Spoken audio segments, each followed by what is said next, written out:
بسم الله الرحمن الرحيم.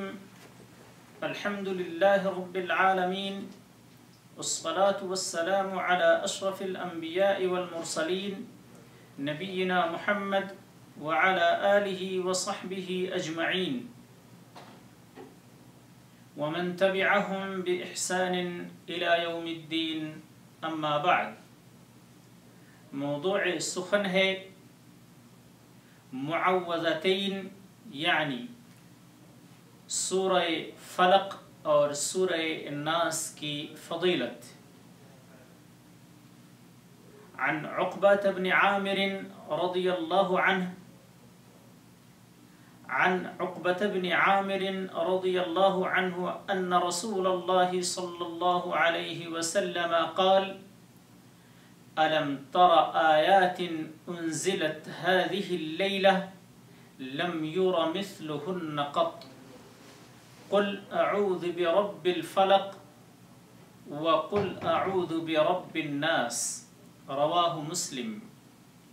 حضرت عقبہ بن عامر رضی اللہ تعالی عنہ سے روایت ہے، رسول اللہ صلی اللہ علیہ وسلم نے فرمایا: کیا تجھے نہیں معلوم کہ کچھ آیات اس رات میں ایسی نازل کی گئی ہیں جن کی مثل پہلے کبھی نہیں دیکھی گئیں؟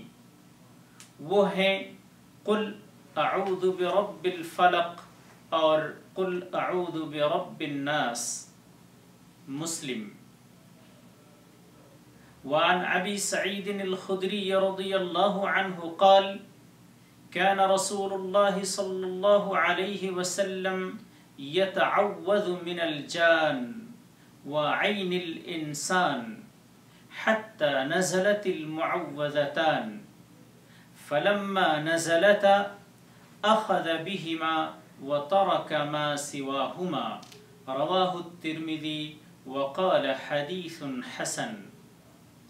ابو سعید خدری رضی اللہ تعالی عنہ سے روایت ہے کہ رسول اللہ صلی اللہ علیہ وسلم معوذتین کے نزول سے پہلے اپنے الفاظ میں جنوں اور لوگوں کی نظر بد سے پناہ مانگا کرتے تھے، یہاں تک کہ معوذتین نازل ہو گئیں.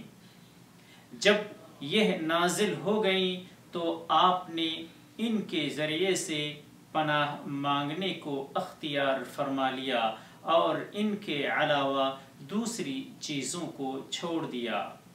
اسے ترمذی نے روایت کیا ہے اور کہا ہے یہ حدیث حسن ہے.